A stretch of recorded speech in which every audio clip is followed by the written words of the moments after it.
La classe dirigeante libérale crée deux ennemis. Un ennemi interne, l'AfD, les populistes, et un ennemi externe, la Russie. Ce sont en quelque sorte des fabrications d'ennemis. Et parce qu'il y a l'AfD, et parce qu'il y a Poutine, nous, la classe dirigeante libérale, devons restreindre l'espace démocratique parce qu'il est menacé par l'AfD et par Poutine. Et nous ne faisons que défendre la démocratie, n'est-ce pas? Ce qui est, d'une certaine manière, la complète perversion de ce que c'est. Car avec l'argument qu'il existe une menace extérieure et une menace intérieure, l'AfD et Poutine, ils sont en réalité en train de s'en prendre à la démocratie, sous prétexte de la défendre.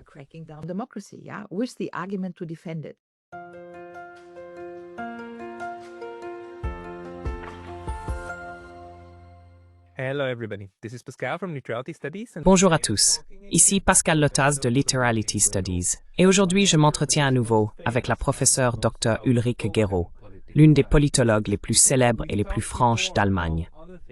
Nous avons déjà discuté, entre autres, de sa persécution politique dans son pays, l'Allemagne. Mais aujourd'hui, nous voulons nous concentrer sur son nouveau livre intitulé Zeitenwende, ou en anglais, Changing Times. Schéma sur la situation intellectuelle du présent, dans lequel elle explore et fait ses adieux à la raison, à la démocratie et à l'Europe, telles que nous les connaissions. Ulrike, bienvenue à nouveau. Bonjour Pascal, merci de m'accueillir. Merci d'être venu en ligne et merci d'avoir écrit ce livre fantastique. Permettez-moi de vous demander, après les 200 pages que vous avez écrites, la République fédérale d'Allemagne peut-elle encore être sauvée?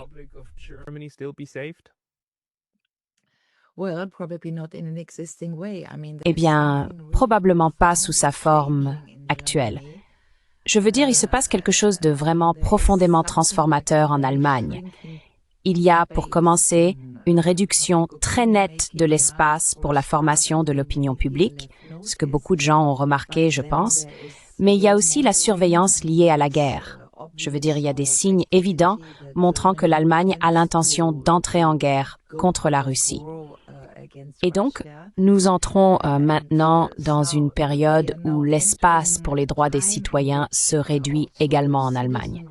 Et ce sont des choses auxquelles je ne m'attendais absolument pas. Vous savez, je pense être un très bon citoyen, juste pour le dire, mais il y a eu des moments où, vous savez, j'accompagnais le président lors d'une visite d'État en France. Vous voyez, j'ai le sentiment d'un État qui fonctionne.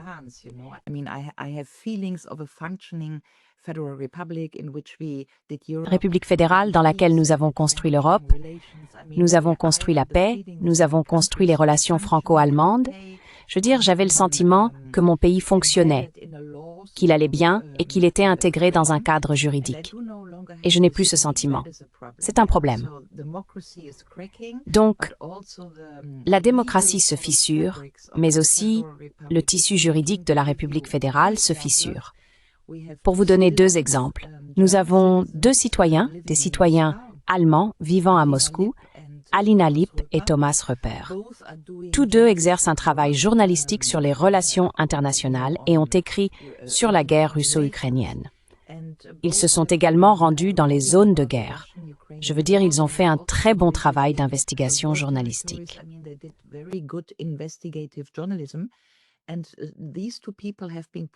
Et ces deux personnes ont été inscrites sur la liste des sanctions de l'UMBRMO. Elles ont donc essentiellement été privées de leurs droits de citoyens. Le fait est qu'elles ne peuvent plus voyager en Allemagne. L'entrée dans la République fédérale leur est refusée.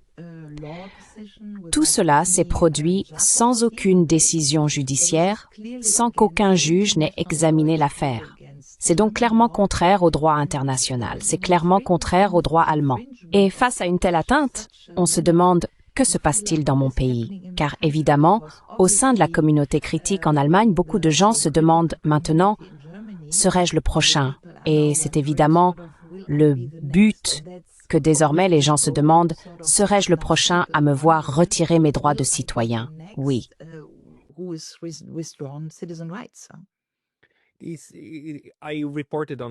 J'en ai parlé tout récemment sur la chaîne ou il y a quelques jours au moment où cette vidéo sera en ligne, et il s'agissait de 2 citoyens allemands. À ma connaissance, c'est la première fois que ces sanctions contre la Russie sont utilisées contre des citoyens de l'UPAPM, et pour des raisons journalistiques. Dans le cas d'Alina Lipp, sa profession est même indiquée comme correspondante de guerre, et cela vient de lui-même. Cela vient de Kaja Kallas, qui a inclus ces personnes sur la liste, et les 27 États membres ont simplement acquiescé. Pour moi, ce n'est qu'un ballon d'essai. Je veux dire, si cela passe, c'est un nouvel outil dans l'arsenal. Et c'est inquiétant, parce que cela n'a rien à voir avec un tribunal ou l'état de droit. C'est une décision exécutive. À votre avis, pourquoi cela peut-il tenir?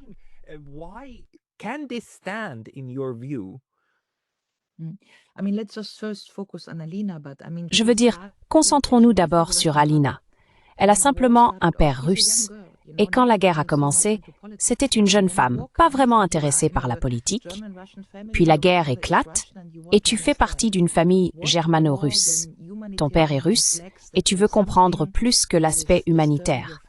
Il y a quelque chose qui perturbe ta famille, à savoir une guerre, mais ta famille est germano-russe. Alors cette jeune femme est partie en Russie, a voulu comprendre, a interviewé des gens, a lancé un blog, par simple curiosité, ce qui, à mon avis, est un très bon réflexe pour un être humain.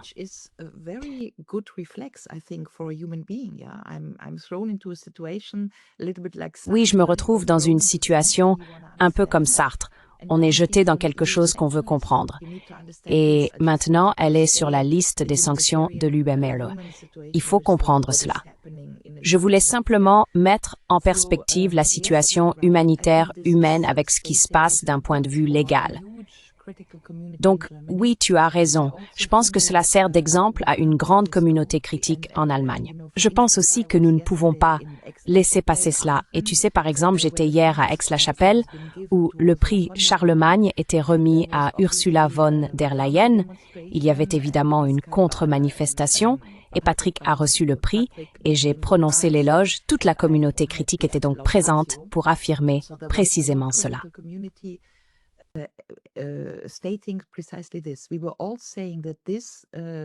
Nous disions tous qu'il ne fallait pas laisser passer cela. Nous ne pouvons pas permettre cela, car sinon il y aura plus de personnes. Pour l'instant, il y en a 2. Mais si nous laissons faire, une 3e, une 4e, une 5e personne viendront. Et c'est précisément ce que je voulais faire dans mon livre. Dire, regardez, il y a ici quelque chose où j'aurais souhaité que la communauté internationale, qui a l'habitude de voir une république fédérale qui, à mon avis, a très bien fonctionné pendant des années, qui avait son tissu juridique.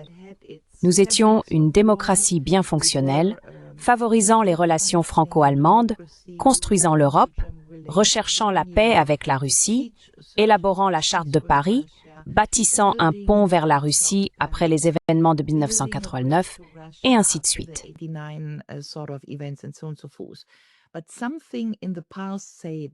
Mais quelque chose au cours de la dernière décennie ou des 15 dernières années, je ne sais pas, peut-être la crise bancaire, puis Maïdan et les événements qui ont suivi, a littéralement brisé la nuque de la République fédérale.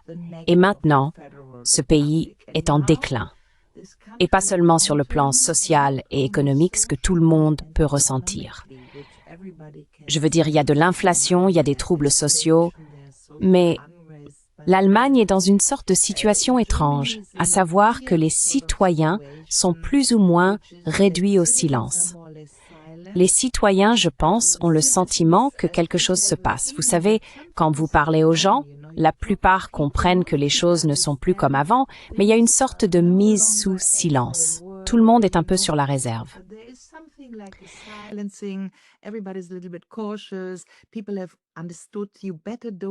Les gens ont compris. Il vaut mieux ne pas dire ce que l'on pense vraiment, vous savez, sur l'Ukraine, sur Israël, sur le Covid, toutes ces choses-là. Et maintenant, on commence à voir une sorte de traçage légal des voix critiques. Je pense qu'on peut dire que les voix critiques sont désormais pratiquement exclues des couloirs de l'opinion en Allemagne. Et c'est évidemment un moment sensible, car si l'on perd les voix critiques, et s'il y a une guerre juridique, c'est ce que vous décriviez, qu'il y a une guerre juridique au niveau de l'UPON, qui n'est même pas une décision de juge, mais simplement une loi européenne. Et la loi européenne s'applique directement en Allemagne, et alors les citoyens allemands se voient privés de leurs droits. C'est pas acceptable.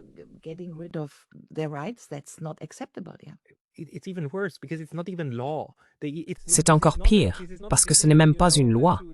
Ce n'est pas une décision, vous savez, d'avoir un règlement de la Commission, etc. C'est une décision exécutive. Ce n'est vraiment pas loin. Je suis désolé de le dire, mais c'est exactement ce qu'Adolf Hitler faisait. Déclarer ce qui est légal ou non avec le pouvoir exécutif de cette branche.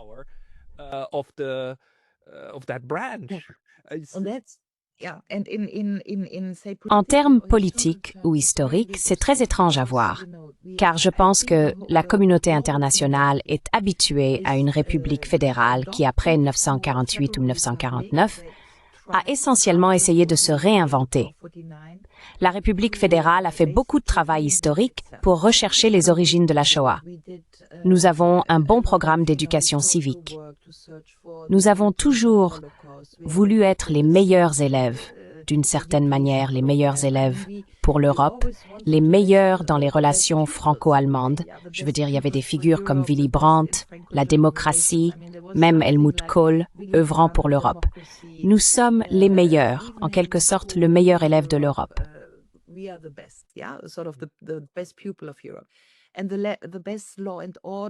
Et le meilleur exemple d'ordre et de loi, car il y avait toujours un peu, disons, d'arrogance de la part des Allemands envers les Grecs ou les Italiens, vous savez, parce que nous sommes les plus intelligents en économie, etc. Et je pense que le monde entier, la communauté internationale, était habituée à cette Allemagne-là. Et mon message à cette communauté à laquelle tu t'adresses, Pascal, c'est que cette Allemagne-là, c'est fini. C'est le sujet de mon livre. Cette Allemagne-là, c'est fini. Et je comprends que désormais, dans la communauté internationale, il y aura une sorte de processus d'adaptation à une Allemagne qui change, qui trahit son passé, qui trahit son propre récit. Nous sommes Européens, nous sommes un pays fondé sur le droit. Nous ne faisons pas des choses comme retirer des droits civiques. Vous ne vous attendriez pas à cela de la République fédérale, n'est-ce pas? Il y aura donc ce processus où le monde portera un regard différent sur l'Allemagne et comprendra que l'Allemagne aussi, si l'on parle des guerres, je veux dire, de la guerre entre l'Ukraine et la Russie et de la situation Israël-Gaza, nous continuons à livrer des armes. Nous enfreignons nos propres lois. Il existe évidemment une législation allemande qui devrait interdire les livraisons d'armes à Israël, compte tenu de ce qui se passe, des choses cruelles qui se passent à Gaza. Mais si l'on regarde la guerre entre l'Ukraine et la Russie, on voit que M. Merz, il y a 2 jours, a parlé d'une extension de portée vers la Russie. Donc ça, vous savez, le long de la portée des missiles. Oui. La portée des missiles. Donc, en gros, il a laissé entendre que le Taurus vole probablement et que nous lui permettons de voler jusqu'à des sites cibles à Moscou. Il y a donc maintenant une certaine interprétation sur ce que cela signifie réellement, mais si cela signifie que l'Allemagne attaquerait indirectement, évidemment, car alors des soldats allemands seraient impliqués avec les missiles, opérant la technologie et les guidant. Il faut comprendre que les traités 2+4, les traités de 1989 ou 1990, qui constituent essentiellement la base souveraine de la République fédérale, s'effondraient parce qu'ils stipulent qu'aucune agression ne doit provenir du territoire allemand à l'encontre de la Russie. Et la Russie est un pays signataire des traités 2+4. Donc c'est vraiment, vraiment sérieux.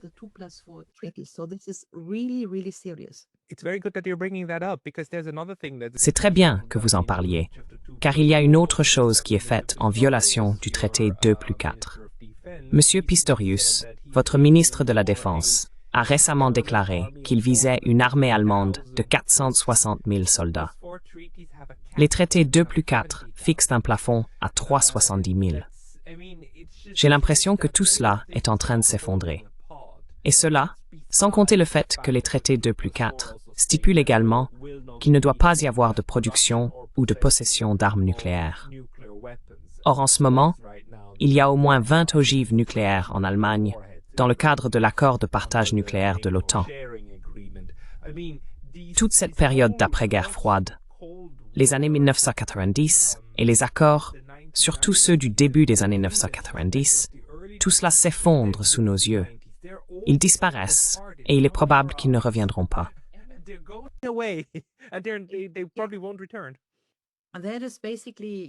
C'est essentiellement, vous savez, c'est pourquoi vous avez dit que mon livre parle de la fin de la raison, de la fin de la démocratie, de la fin de l'Europe et de l'Allemagne en tant que pays pilier de l'architecture européenne. Et le fait est que cela se produit en ce moment même. Et cela se passe sous nos yeux. Oui. Je veux dire, cette déformation des lois, nous avons vu des violations du droit pendant des décennies. Je veux dire, il y a eu les accords de Minsk. Toute la période qui a précédé cette guerre entre l'Ukraine et la Russie a été une histoire de violation du droit, si vous voulez. Donc oui, l'accord de Minsk et Minsk, le Conseil OTAN-Russie, tout ce qui venait de l'Occident a été essentiellement annulé, et ainsi de suite.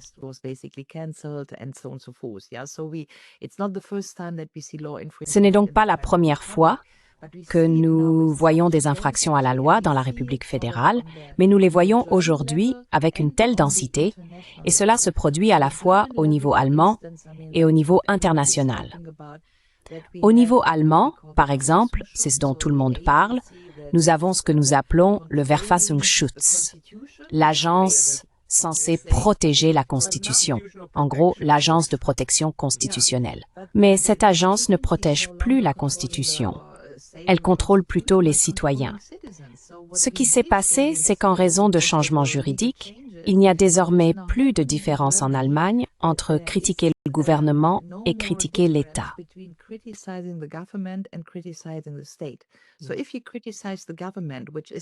Donc si vous critiquez le gouvernement, ce qui est votre droit fondamental dans une démocratie, vous dites « Regardez, X, Y et Z, il faudrait les changer », alors on peut vous dire que vous critiquez l'État et que les ennemis de l'État doivent être poursuivis. Donc au moment où l'on confond la critique du gouvernement et celle de l'État en un seul fait simple, que voulez-vous faire? Je veux dire, c'est vraiment ainsi qu'ils font taire les voix critiques. Et on ne peut qu'être profondément préoccupé. Et encore une fois, c'est un message à la communauté internationale. La République fédérale d'aujourd'hui n'est pas celle que vous connaissiez autrefois.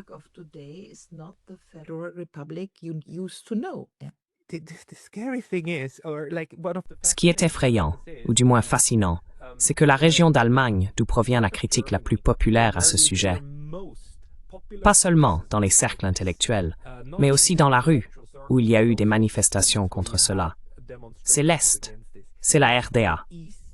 Et ce sont ces personnes, surtout pendant le Covid, qui disaient « Nous avons déjà vu ça. On nous a déjà dit à la télévision que le monde allait s'effondrer. Et quand on sortait, tout allait bien. » Mais on n'avait pas le droit de croire ce que l'on voyait de nos propres yeux. Et il y avait les experts qui parlaient à la télévision. On reconnaît tout ça. C'est le retour de tout ce qu'on voulait laisser derrière nous. Et maintenant, ça revient en force. Donc, d'une certaine manière, cela semble être une victoire tardive de l'esprit de la RDA sur la RFA, non?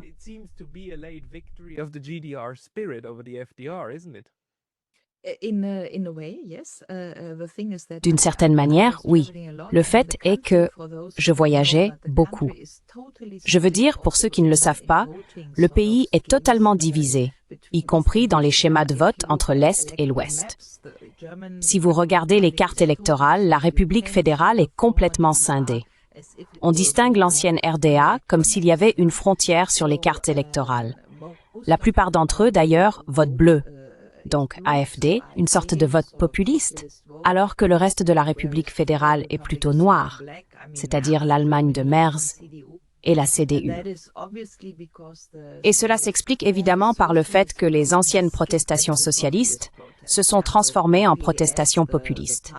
Le PDS, le parti qui était très fort à l'Est après 1989, s'est en gros transformé en vote populiste. Mais tu as tout à fait raison de dire que les anciens citoyens de la RDA ont une vraie conscience de ce qui se passe, car c'est précisément ce qu'ils disent avoir déjà vécu auparavant.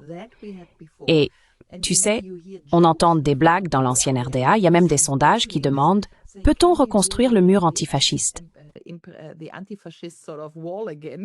Peut-on récupérer le mur, s'il vous plaît? Nous ne les aimons plus en Occident. Parce que nous voulons à nouveau le mur antifasciste. Parce que cette partie occidentale de l'Allemagne est en train de devenir quelque chose que nous ne voulons pas voir. Et à l'échelle européenne, c'est la même chose. Si vous regardez Orban, si vous regardez Fico en Slovaquie, vous voyez que les anciens pays qui étaient déjà habitués à une sorte de rétrécissement de l'espace public sont désormais beaucoup plus attentifs à cette atteinte au droit qui passe par l'UM. Je veux dire, l'UE, c'est ça le problème. L'UM qui avait été construite autrefois comme un projet de paix et qui aurait dû devenir une Europe démocratique avec le traité de Maastricht, avec la Constitution.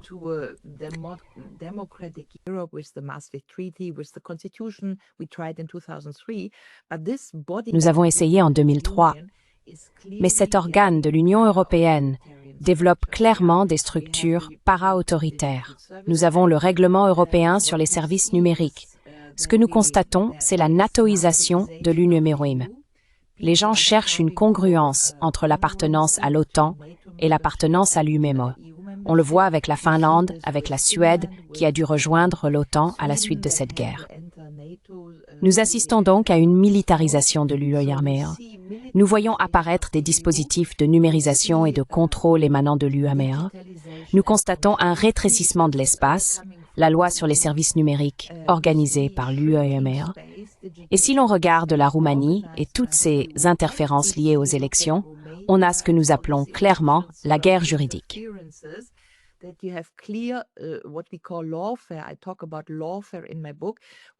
parle de la judiciarisation de la politique dans mon livre, c'est-à-dire que lorsque vous ne pouvez pas battre des gens par des moyens politiques comme les élections, alors il se passe des choses étranges et les candidats sont écartés. Tout cela, vous savez, c'est de l'ingérence de l'UMED. Donc le problème, c'est que l'Union européenne, qui il y a 20 ans disait « Regardez, nous avons les critères de Copenhague, nous sommes l'État de droit, nous sommes l'Union européenne, en quelque sorte le meilleur élève à l'échelle mondiale », cette Union européenne-là, tout comme la République fédérale, est aujourd'hui en train de vraiment se dégrader et d'empiéter sur son propre corps législatif et sur tout le tissu du droit. Et c'est une tragédie d'une certaine manière.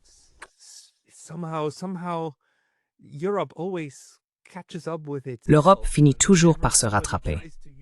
Et chaque fois que quelqu'un essaye d'unifier le continent, cela tourne mal. Je veux dire, surtout lorsqu'on tente l'intégration et pas seulement la mise en place d'un réseau. Mais peut-être, parlons de votre livre.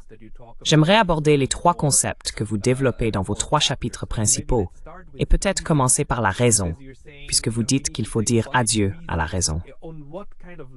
À quel niveau la raison quitte-t-elle l'UBALB, au-delà de la simple structure étatique que nous observons actuellement?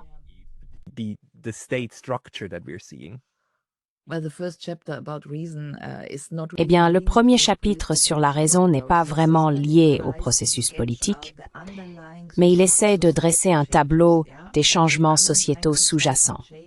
Et ces changements sociétaux sous-jacents sont multiples. Je veux dire, il y a plusieurs changements. Il y a la numérisation, il y a des dispositifs de contrôle, il y a la bureaucratie, et il existe un fossé générationnel évident que je perçois, oui, entre ceux de plus de 60 ans qui gardent encore le souvenir de la République fédérale, qui luttait pour la paix et pour une Europe démocratique, etc. Et une jeune génération qui est aspirée par Internet, qui n'a plus de capacité de lecture.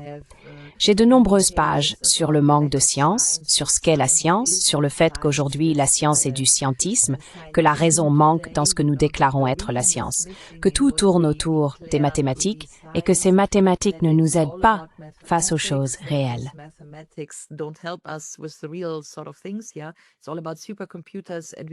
Oui, Tout tourne autour des superordinateurs. Et nous ne savons même pas ce que nous faisons avec toutes ces simulations. Donc en science, nous avons commencé à ne faire confiance qu'aux chiffres. Oui, je veux dire, juste des chiffres, des nombres. Et il y a donc quelque chose que nous perdons, parce qu'on ne peut pas tout réduire à des chiffres. On le voit avec le coronavirus, on le voit aussi avec le débat sur le climat. Tout tourne autour des chiffres, et tout tourne autour des modèles. Nous essayons donc de modéliser le monde. Et ce que je veux décrire ici, c'est en quoi cela nous aide-t-il de faire un modèle du monde? Je veux dire, est-ce que cela peut nous aider à résoudre des problèmes réels, concrets? Il y a donc ici un moment épistémique où je soutiens que nous perdons la raison. Est-il raisonnable de faire cette science que nous avons décrétée être la science d'aujourd'hui? C'est donc un vaste chapitre sociétal que je place au début du livre.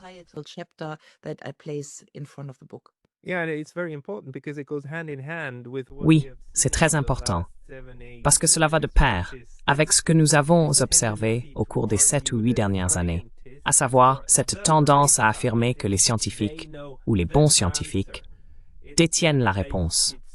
C'est singulier. La science est la réponse qu'il faut suivre, et les experts qui vont vous l'indiquer. Et si vous remettez cela en question, c'est comme remettre en question votre gouvernement. Vous mettez en doute la raison elle-même, et vous devenez vous-même un problème. Et l'Allemagne connaît ce phénomène très intéressant des Querdenker. Je ne pense pas que cela se soit produit ailleurs.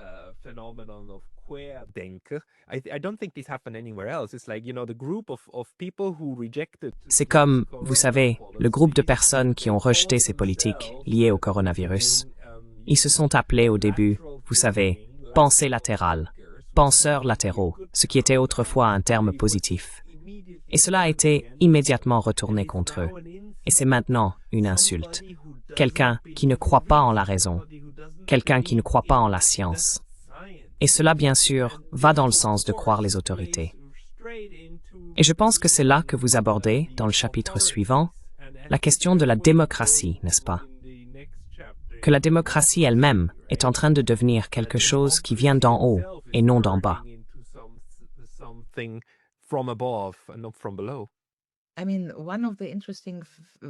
Je veux dire, l'un des aspects intéressants est de comparer l'impact du corona en termes sociétaux entre l'Allemagne et le reste de l'Europe. Les pays latins, comme, disons, l'Espagne, l'Italie, la Grèce, etc., ont évidemment montré une plus grande résilience sociétale pour ne pas sombrer dans le proto-fascisme, car ce n'était rien d'autre que du proto-fascisme. L'Allemagne, qui a toujours été le meilleur élève du fascisme, nous avons eu l'Holocauste, nous avons dit plus jamais ça, avec toute cette éducation civique. Mais ce qui s'est passé en Allemagne, et beaucoup moins dans les autres pays, c'est le Denunziantentum, la dénonciation des gens.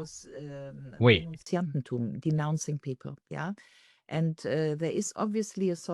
Et il y a évidemment une sorte de, je ne sais pas, caractéristique dans la société allemande qui fait que si nous faisons quelque chose, nous le faisons très bien, vous savez, de manière très parfaite.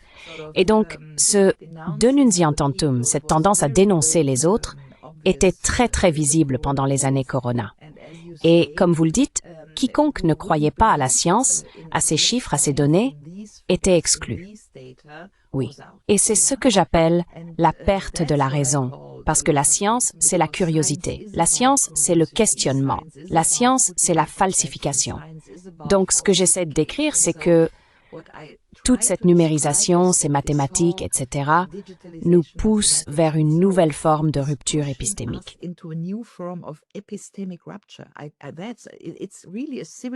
C'est vraiment une rupture civilisationnelle que nous ne puissions plus accepter que les chiffres ne soient peut-être pas la vérité. Oui, les chiffres ne sont peut-être pas vérité, et qu'un modèle ne puisse pas expliquer le monde, et que nous ayons besoin d'autre chose pour expliquer le monde. Donc, si nous perdons la science classique, c'est-à-dire la falsification, le fait que les chiffres ne sont pas la vérité, etc., ce que nous perdons, c'est notre capacité à comprendre le monde. À cet égard, je soutiens vraiment que la perte de la raison est la condition sociétale pour perdre la démocratie. Parce que la démocratie, c'est la question que tu poses, la démocratie a besoin de citoyens intelligents, éveillés et souverains, des gens qui veulent s'engager, des gens qui veulent réfléchir, des citoyens critiques qui disent « Qu'est-ce que tu es en train de me dire ?»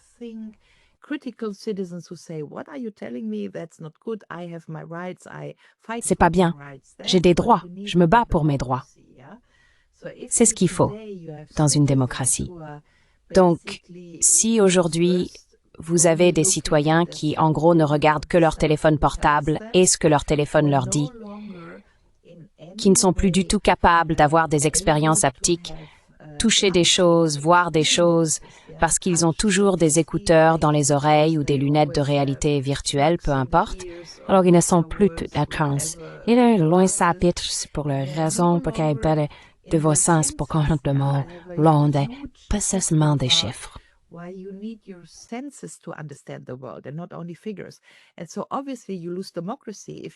Et donc, évidemment, on perd la démocratie si l'on a des citoyens qui ne sont plus sensibles, car on a besoin de ces sens pour comprendre le monde. On se retrouve alors avec des citoyens qui ne peuvent plus se battre pour leurs droits, parce qu'il y a cette pression conformiste qui est très forte en Allemagne. Oui, oh, tu ferais mieux de ne pas dire ceci, tu ferais mieux de ne pas dire cela. Vous savez, je reçois beaucoup d'emails des gens qui me disent « Oh, Madame Guéraud, j'apprécie que vous disiez ces choses. Vous parlez avec mon cœur, vous parlez avec mon âme. Je ne peux pas faire ça ici. Je suis dans une école, je suis à l'université, je suis dans une entreprise, peu importe. Et si je dis ce que vous dites, vous savez, il y a une pression conformiste. »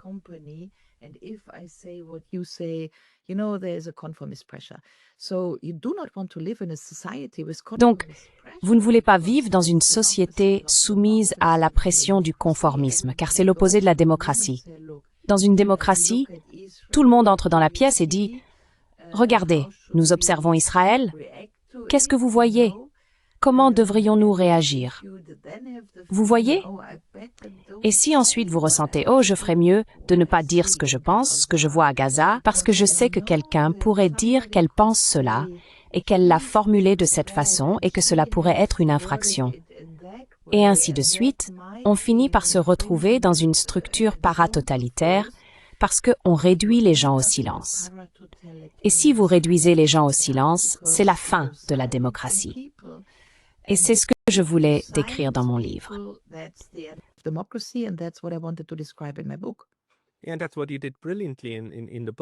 Et c'est ce que vous avez fait brillamment dans le livre. Et vous savez, en ce qui concerne cette question de la démocratie, il y a encore une chose que j'observe en ce moment.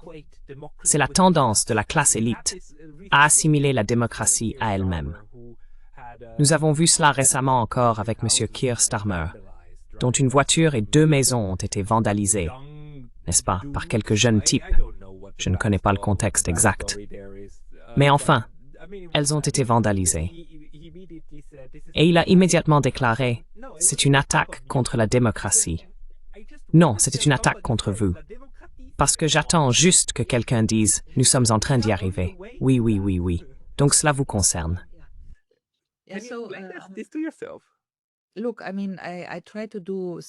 Écoutez, je veux dire, j'ai essayé de faire... enfin, c'est un livre que je souhaite largement accessible. Donc, j'ai essayé de ne pas inclure trop de théories, mais d'écrire un livre facile et accessible. D'ailleurs, j'en suis un peu fière.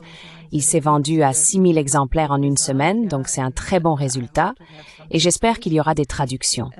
Mais en substance, ce que vous décrivez, c'est, appelons-la la classe dirigeante, qui devient de plus en plus oligarchique dans tous les pays. Comme Starmer, comme regardez aux États-Unis. Écoutez, il y a clairement ce qu'ils appellent, enfin ce que Bruno Amable, il y a un politologue français, Bruno Amable, ce qu'il appelle le bloc bourgeois. Et le bloc bourgeois, c'est essentiellement une classe qui se pétrifie contre le peuple.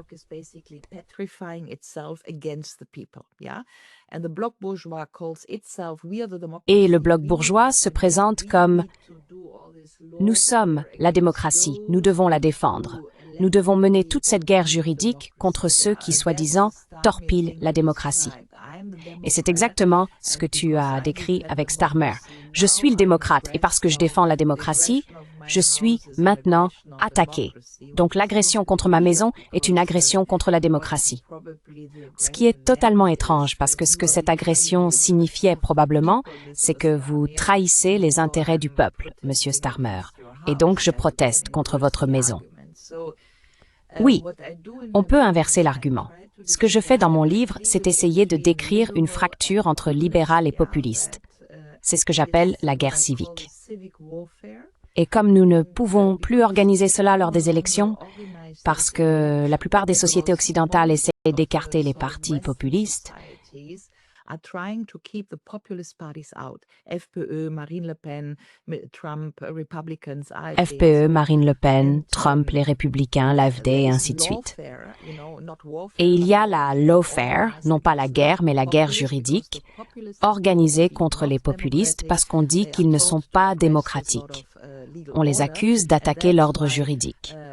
Et c'est pourquoi la classe dirigeante, ce qu'ils appellent le MIT, vous savez, les partis du centre, qui sont eux-mêmes totalement extrémisés et radicalisés, utilisent désormais toute cette guerre juridique pour écarter les populistes. Ce que je fais, c'est que j'argumente dans mon livre avec, vous savez, Giorgio Agamben, un philosophe italien très en vue, qui a écrit en 2016 un livre intitulé Stasis. Et stasis, en grec ancien, signifie stockung, donc une société qui n'est plus fluide. Ça coagule, ça gèle. Ça se cristallise, oui. Et ça se cristallise en quelque sorte autour de deux pôles. D'un côté, il y a maintenant les libéraux, et de l'autre, les populistes. Les libéraux prétendent être moralement supérieurs. Vous savez, ce sont les gens de la classe dirigeante, ce gouvernement classique du centre.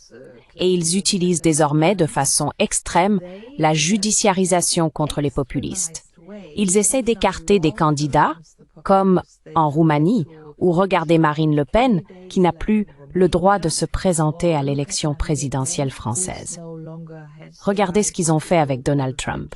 Il a eu quelques procès, ils voulaient l'attaquer juridiquement pour qu'il ne puisse pas se présenter aux élections. Et puis il y a aussi eu 2 fusillades, vous savez.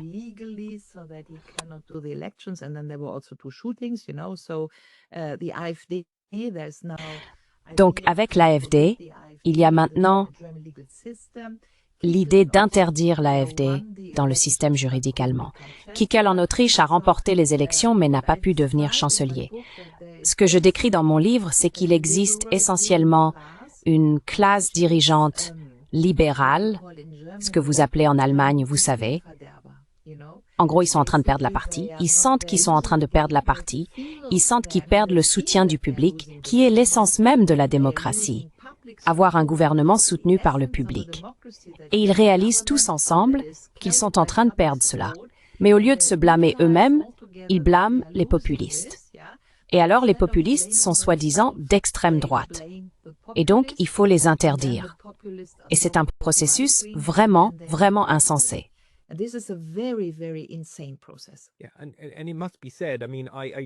Et il faut le dire. Je veux dire, je te juge, toi et moi. Je nous considère du côté gauche du spectre politique. Mais il est évident que nous devons souligner qu'en ce moment, nos collègues de la droite conservatrice sont diabolisés et systématiquement mis à l'écart. Et ce qui nous relie, c'est qu'en réalité, les 2 camps sont actuellement plutôt anti-guerre, du moins en ce qui concerne la guerre entre la Russie et l'Ukraine. J'ai cependant une question qui me trotte dans la tête depuis un moment. Le terme populisme. Est-ce encore un concept que nous devrions utiliser? Parce qu'il me semble, plus j'y réfléchis, que le populisme n'est qu'un mot que les libéraux emploient pour désigner des démocrates ou des personnes d'esprit démocratique avec lesquelles ils ne sont pas d'accord afin de les discréditer.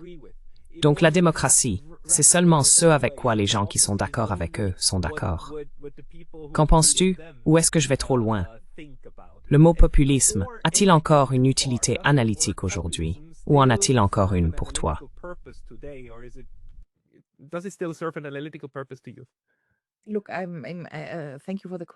Merci pour la question. En effet, j'ai consacré un long chapitre à ce sujet. Qu'est-ce que le populus? Qu'est-ce que cela signifie aussi en grec ancien? Si l'on commence avec Platon et Aristote, c'est le populus. Et la réponse est « tout le monde est le populus ». Parce que si vous n'êtes pas le populus, alors vous avez un roi. Je veux dire, seuls ceux qui ne sont pas le populus, alors vous êtes dans des structures féodales. Quelqu'un est le roi et les autres sont le peuple.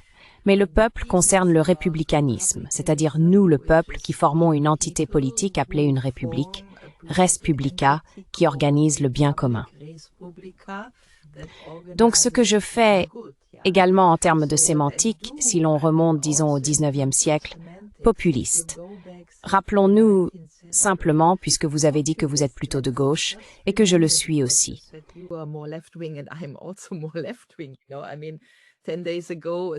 Vous savez, il y a 10 jours, il y a 10 ans, pendant la crise bancaire, on me qualifiait d'Européen le plus à gauche parce que j'étais en faveur j'étais contre la politique d'austérité. Maintenant, on me traite de droitier. Donc, c'est complètement étrange.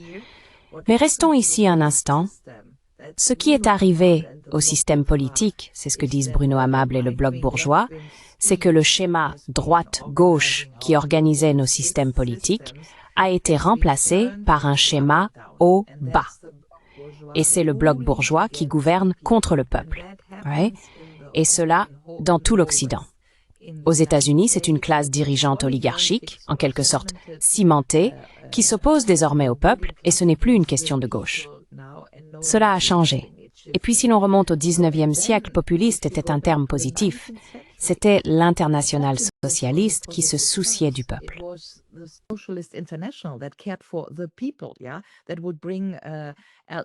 Oui, cela apporterait la démocratie, l'alphabétisation aux femmes, cela leur donnerait des cours de couture afin qu'elles puissent coudre et gagner un peu d'argent pour nourrir les 6 enfants qu'elles avaient à charge.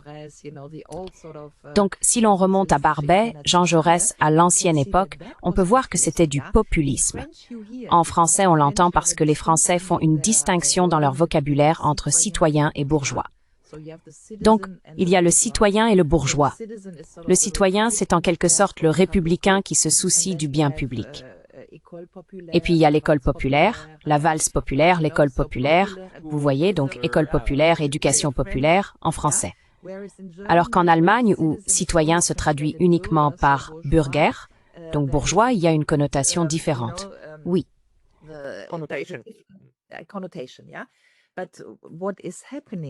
Mais ce qui se passe, et il existe beaucoup de littérature à ce sujet pour ceux qui lisent l'allemand, je cite largement dans mon livre Philippe Manow, qui a écrit un très bon ouvrage, soutenant que, en gros, depuis les idées du parlementarisme britannique, John Locke et tout cela, la représentation politique, donc le parlementarisme représentatif, était un moyen de tenir le peuple à l'écart. Et la théorie qui le sous-tend, c'est que le peuple, on parle toujours du peuple comme du souverain, mais le peuple n'est qu'une notion abstraite. Les citoyens votent, le peuple est abstrait, oui. Et Manow décrit que le moment que nous vivons est un moment où le peuple devient réel. Nous sommes dans la rue. Nous voulons des choses différentes. Nous ne voulons pas la guerre. Nous ne voulons pas l'inflation.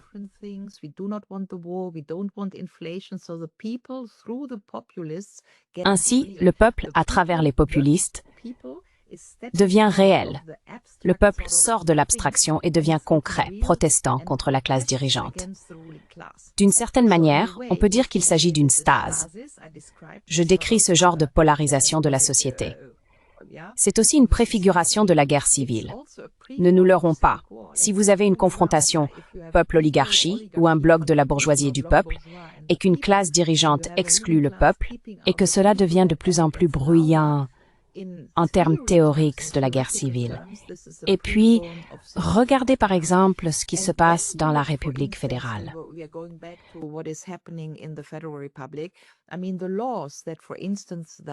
Je veux dire, les lois qui, par exemple, permettent à l'armée d'être utilisée dans des situations d'exception à l'intérieur de leur propre pays ont déjà été modifiées.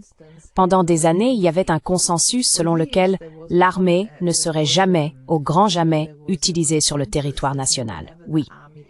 Mais ensuite est arrivé le Covid, et maintenant, nous sommes peut-être en état de guerre ou en conflit avec la Russie, peu importe.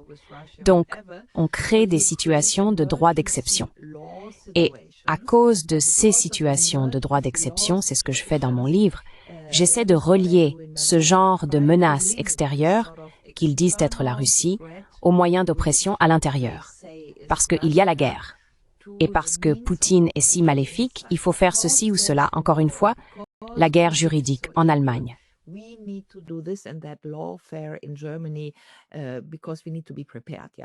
Parce que nous devons être préparés. Oui, il y a donc évidemment une corrélation entre la réduction de l'espace démocratique en Allemagne et l'ennemi. Ce que je soutiens, c'est que la classe dirigeante libérale, appelons-la ainsi, crée deux ennemis. Un ennemi interne, l'AfD, les populistes, et un ennemi externe, la Russie. Ce sont en quelque sorte des fabrications d'ennemis. Et parce qu'il y a l'AfD et parce qu'il y a Poutine, nous, la classe dirigeante libérale, devons réduire l'espace démocratique parce qu'il est menacé par l'AfD et par Poutine. Et nous ne faisons que défendre la démocratie, ce qui est d'une certaine manière la perversion totale de ce qu'elle est.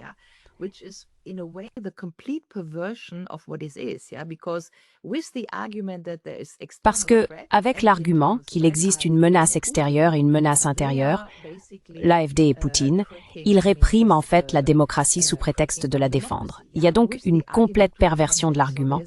Et c'est une sorte de centre radicalisé qui, à mon avis, a une peur panique de perdre du terrain. Parce qu'ils en perdent. Regardez les élections. Regardez Merz. Je veux dire, regardez Merz, qui n'a même pas été élu au premier tour, alors qu'il avait une majorité de 18 voix, et alors qu'il disposait d'un paquet fiscal, 800 milliards de financement.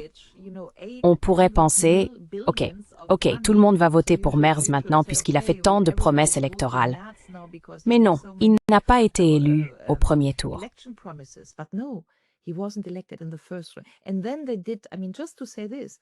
Et puis, ils l'ont fait, juste pour le préciser, ils ont organisé le deuxième vote le même jour, ce qui constituait également une violation du droit constitutionnel allemand, de l'ordre du jour du Bundestag.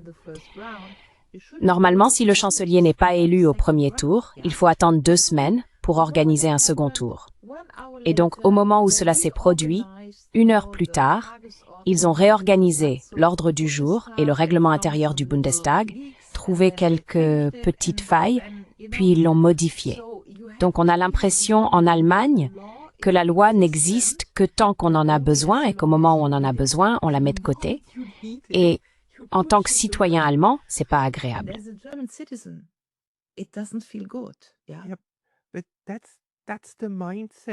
Mais c'est l'état d'esprit de ces gens-là. C'est l'état d'esprit d'Ursula von der Leyen quand elle dit « Nous avons des outils ». Oui, parce que la loi est un outil. L'avantage de la boîte à outils, c'est qu'on ne prend que les outils dont on a besoin. Ceux dont on n'a pas besoin, on les laisse de côté. D'une certaine manière, c'est ainsi que ces élites commencent maintenant à utiliser l'instrument de la boîte à outils contre ces gens très gênants sur le terrain qui ne veulent pas suivre et qui, à leurs yeux, ont besoin d'être éduqués. Ils doivent apprendre quel est le problème, car eux-mêmes l'ont compris, n'est-ce pas? Et ils doivent apprendre à quel point la Russie est dangereuse et à quel point la désinformation l'est aussi. Et ils croient probablement ces gens. Ils se croient eux-mêmes.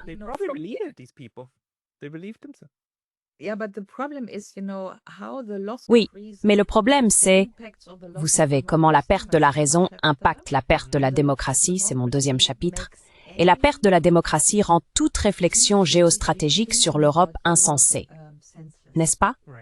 Si les pays européens, c'est-à-dire la France, l'Allemagne, l'Italie, etc., sont tous en train de fissurer leur démocratie et enfreignent ce que nous avions autrefois comme ordre juridique, et si en plus de cela, vous avez une structure supranationale appelée LULUAWare, qui aurait dû être réformée en démocratie depuis longtemps, mais qui en réalité est en train de devenir une structure para-autoritaire. Alors, ma vraie question, et c'est là que vos études sur la neutralité entrent en jeu, puisque votre chaîne YouTube consiste à repenser le monde en termes de neutralité et de ce qu'est l'ordre multipolaire, et quelle place l'Europe pourrait y occuper.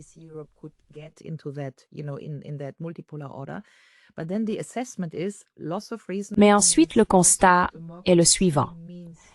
La perte de la raison signifie la perte de la démocratie, ce qui entraîne la perte de l'Europe, et donc plus de place pour l'Europe dans le monde. Et cela, vous savez, c'est un constat très difficile. C'est le 3e chapitre de mon livre, mais je veux dire, l'Europe est évidemment minuscule, c'est 500 millions de personnes. Regardez la Chine. Je veux dire, tout le monde a compris que l'Europe n'est plus le centre du monde. Oui, enfin, Sauf pour les Européens.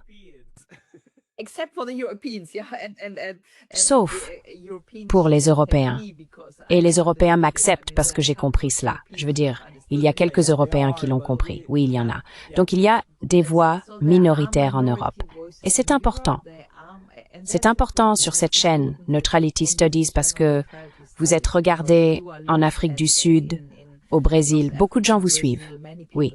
Et je pense que c'est un message très important.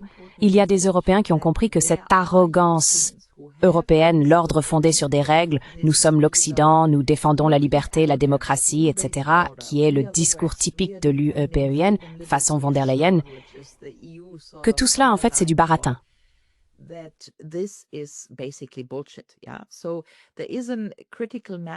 Il y a donc une masse critique d'Européens en Italie, en France, en Allemagne, et ainsi de suite, qui se constituent et qui aussi, c'est intéressant, se connectent à travers l'Europe pour dire, écoutez, nous voulons une Europe différente, et cette Europe différente doit émerger quelque part. Et il est très important que nous envoyions ce message au Japon, à l'Afrique du Sud, au Brésil. Même, vous savez, j'ai participé à des émissions américaines pour dire cela, pour tendre la main et dire « Regardez, ne considérez pas l'Europe comme l'UEPR qui part en guerre contre la Russie. Ce n'est pas l'UEPR que la plupart des citoyens européens souhaitent. Et voyez, il y a une masse critique. Oui, mais évidemment, parce que nous, en tant que masse critique, sommes d'une certaine manière opprimés. Nos voix ne sont pas encore fortes et elles ne sont pas entendues. Mais j'espère que c'est quelque chose qui peut fermenter, car la vraie question est, quelle est la place de l'Europe dans un monde multipolaire? Et y a-t-il, vous savez,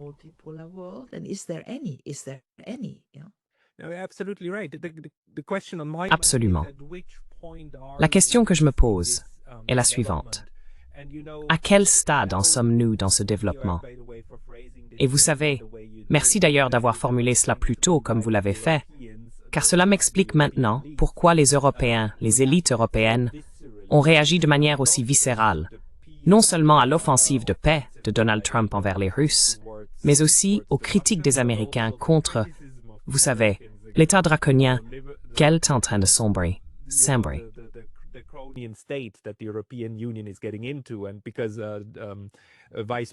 Et parce que le vice-président Vance, bien sûr, a critiqué les Européens sur la liberté d'expression, et ainsi de suite, les Américains ont attaqué les Européens sur les deux plans où ils ont essayé de créer ces ennemis. Mais ma question est la suivante. Où en sommes-nous?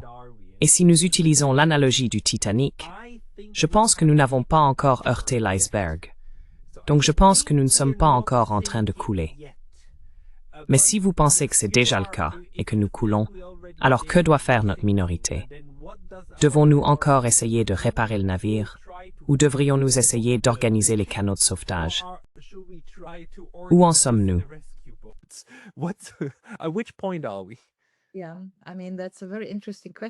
Oui, c'est une question très intéressante.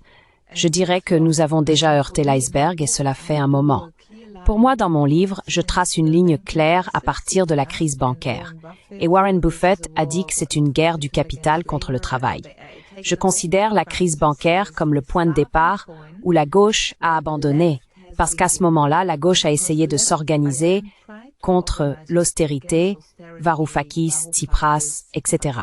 Et la gauche a alors été, en gros, tuée ou liquidée, si on veut le dire ainsi. Je veux dire, cela n'a mené nulle part. Et ensuite, il y a eu cette gauche woke, sans aucune force, et la gauche s'est transformée en droite. Je veux dire, ce passage d'une résistance de gauche à cette structure oligarchique de la mondialisation vers une résistance de droite issue de la base populaire contre le bloc bourgeois. Pour moi, c'est la crise bancaire. Et la crise bancaire a été l'iceberg. Et si l'on regarde en arrière, parce que nous essayons aussi de comparer les tendances proto-fascistes dans notre pays, il faut se rappeler qu'en 1929, nous avons également eu d'abord une crise bancaire. Ensuite, nous avons essayé de mettre en place une politique sociale. Quoi qu'on puisse dire sur Hitler, au début, c'était une sorte de démarche sociale. Nazi signifie socialisme national. Socialisme qui lui a valu les voix. Oui, et puis il y a eu le putsch de Rome.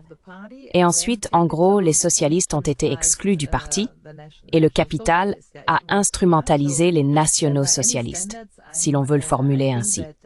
Donc, selon tous les critères, je pense qu'en tant qu'historien et politologue, la comparaison est un outil scientifique.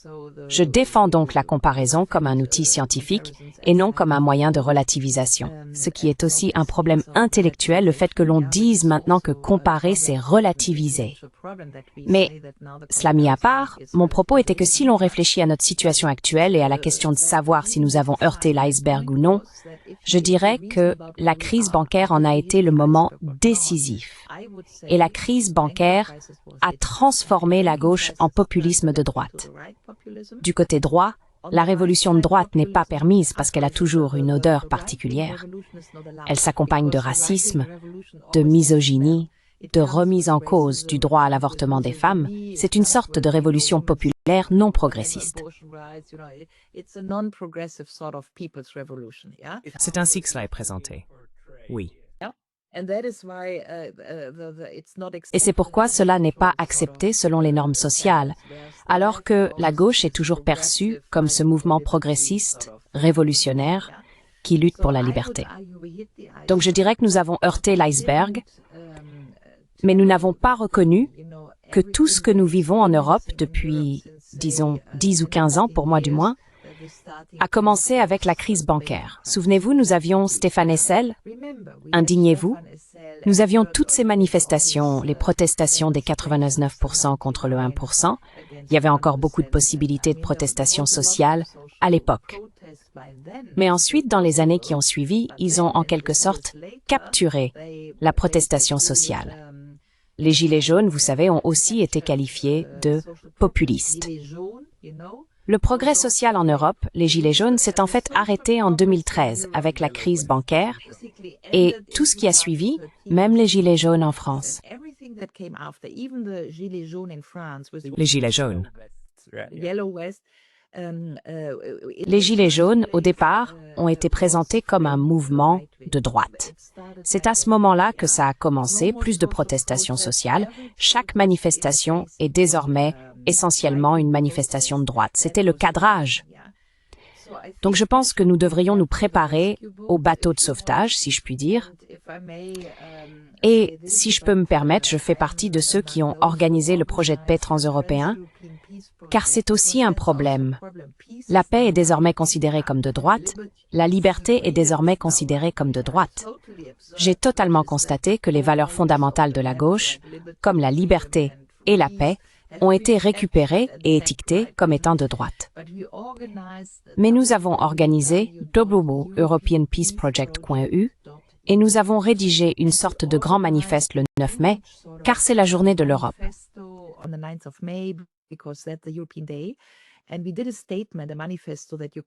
Et nous avons rédigé une déclaration, un manifeste que vous pouvez trouver là-bas dans une vingtaine de langues, qui affirme essentiellement que les citoyens européens ne sont pas satisfaits, qu'ils ressentent vraiment du ressentiment contre l'UEML, contre la propagande belliciste, et que nous, citoyens européens, nous opposons à cette politique de l'UEML.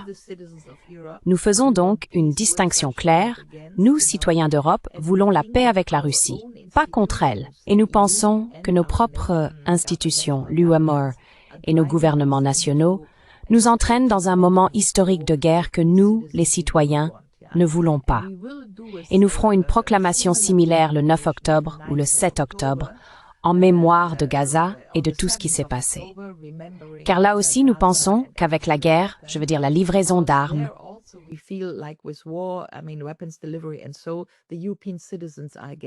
et donc les citoyens européens sont contre cela. On voit de plus en plus de manifestations en Europe concernant Gaza. Nous avons eu les Britanniques, je crois que c'était le ministre des Affaires étrangères. Nous avons Monsieur de Villepin de France, Varoufakis, qui s'exprime. Je veux dire, il y a aussi maintenant une grande conférence pour la paix à Rotterdam le 25 juin, un important rassemblement européen.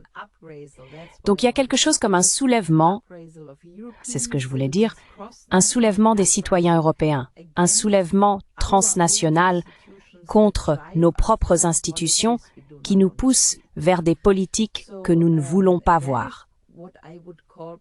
C'est ce que j'appellerais préparer les bateaux de sauvetage, construire l'alternative. C'est émergent, c'est très petit, évidemment c'est petit, mais tout a commencé par de petits mouvements sociaux.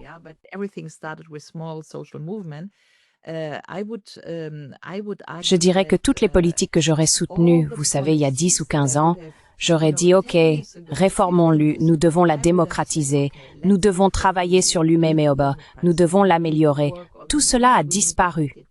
Il n'y a plus rien à réformer dans l'UMEOBA. Il n'y a aucune chance réelle de réparer institutionnellement l'UMEOBA. Mais réfléchir à des structures européennes alternatives, à quoi pourraient-elles ressembler? Quelle Europe voulons-nous dans le monde? Quelle architecture de sécurité européenne? Il y a de la place. Beaucoup de gens atteignent une masse critique, il y a beaucoup de réflexions et d'écrits, et j'espère que quelque chose pourra émerger de tout cela.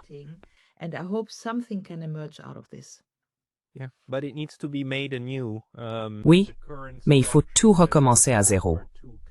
Les structures actuelles sont déjà trop figées et usées. Elles ont déjà heurté l'iceberg, donc elles sont déjà en train de sombrer. J'espère juste qu'elles le feront, sans nous entraîner tous avec elles. Ulrich, pour les personnes qui souhaitent en savoir plus sur toi, je veux dire, tu as beaucoup publié, on peut trouver tes livres en ligne. Où devraient-elles aller d'autres pour te trouver? Parce que tu as ta propre chaîne YouTube en allemand, n'est-ce pas?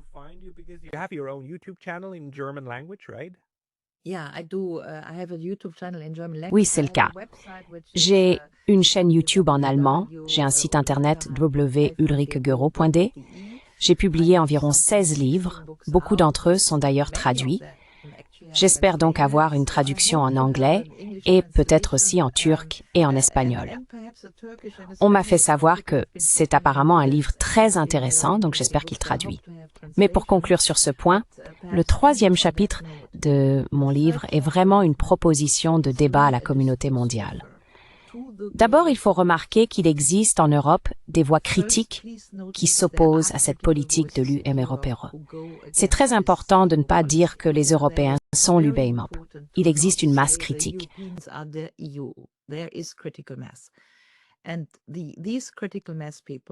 Et ces personnes de masse critique,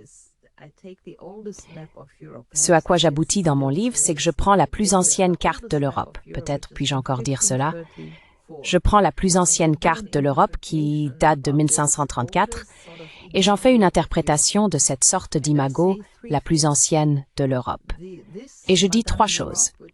Cette Madame Europe, c'est une princesse. Je veux dire, l'Europe est représentée comme une femme et comme une princesse. Elle se tient sur le sol russe. Donc elle se tient sur le sol russe. J'argumente donc avec la carte en disant, regardez cette carte, il y a une femme debout sur le sol russe. Est-il raisonnable, 500 ans plus tard, de tracer une frontière dure de l'OTAN au milieu de l'Europe? Cela ne peut pas être en quelque sorte la dimension spirituelle de ce qu'est Madame Europe.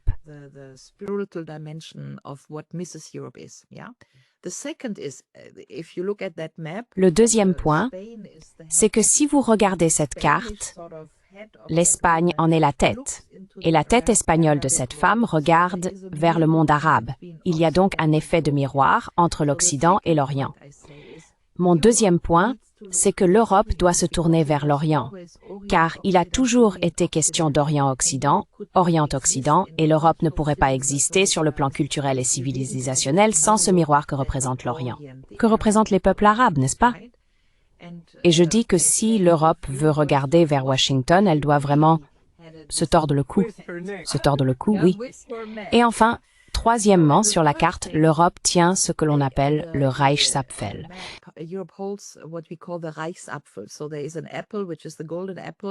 Il y a donc une pomme, qui est la pomme d'or dans son bras gauche, et c'est la pomme du césaropapisme, la pomme de la Respublica, et le type de pouvoir souverain qui concerne la République. Et la République, si vous traduisez République en anglais, la première fois que ça a été fait dans les Putney Papers en 647, le mot a été traduit par Commonwealth. Aujourd'hui, tout le monde comprend Commonwealth comme l'Empire britannique. Non, Commonwealth est la traduction qui signifie que nous créons un bien commun. Nous, citoyens, créons un bien commun si nous sommes les citoyens d'une république. Donc, d'une certaine manière, si l'on suit la théorie, et je ne veux pas m'y attarder ici, mais la République est un ordre économique différent du capitalisme.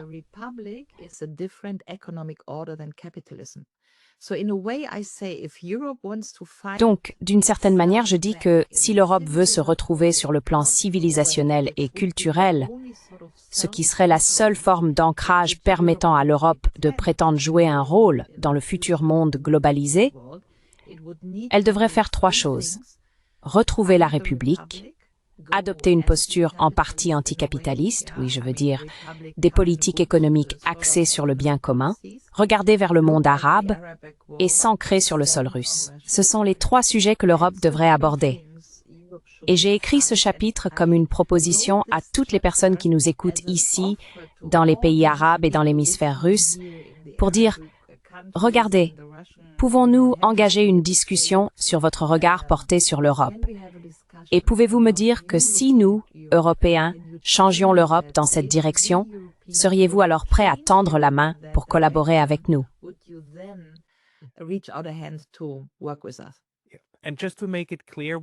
Et pour être bien clair, quand Ulrike dit « se tenir sur le sol russe », elle ne veut pas dire envahir la Russie. Elle veut dire s'ancrer avec la Russie comme une chose commune, comme un bien commun, n'est-ce pas? C'est juste pour éviter tout malentendu. Je sais que tout le monde peut le voir. Je vais peut-être montrer cette carte à la caméra pour qu'il n'y ait pas de problème. Laissez-moi juste la trouver, désolé pour ça. Mais évidemment, où est le troisième chapitre? Où est-ce que je trouve ma carte maintenant? Désolé, mais c'est important. C'est juste que sur cette carte, l'Europe se tient, je veux dire, ses pieds reposent sur la Russie. Elle est dépendante. L'Europe est dépendante de la Russie. Sans la Russie, elle ne tiendrait pas debout. L'Europe ne peut pas tenir sans la Russie. Voilà le sens, c'est tout.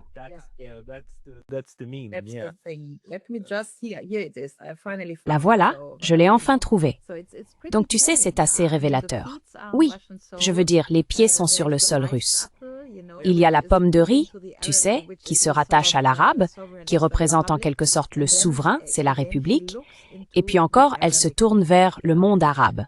Oui. D'accord. Je pense que si nous interprétons cette carte, et j'y réfléchis vraiment, cette carte aura 500 ans en 2034. Cela laisse donc 10 ans de discussion sur le réancrage de l'Europe, sur ce qu'elle est.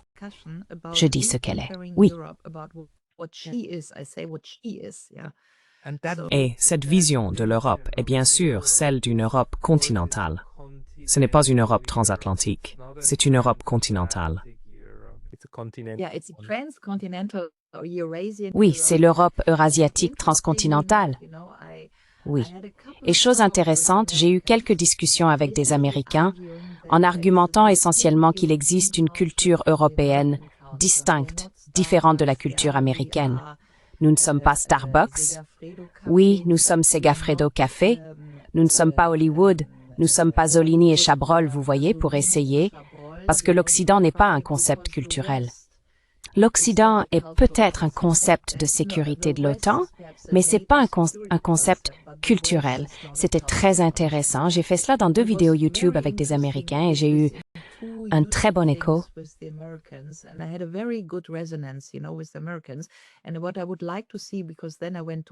Et ce que j'aimerais voir, parce que ensuite je suis allée sur un blogueur turc, et j'ai vraiment pu constater que les Turcs, qui se situent aussi entre le monde arabe et le monde eurasiatique européen, ont un sentiment d'appartenance à l'Europe, tout comme les Russes ont une appartenance culturelle à la Russie. La proposition consiste à dire, si l'Europe pouvait tourner son regard vers le sud-est, vers la Russie orientale, et vers le sud, c'est-à-dire le monde arabe, je pense qu'elle pourrait entrer en résonance avec elle-même. Et vous savez, le Turc était très heureux de cela. Et c'est ce que je comprends comme une proposition de discours pour le type de nouvelle Europe que j'aimerais voir en 2034.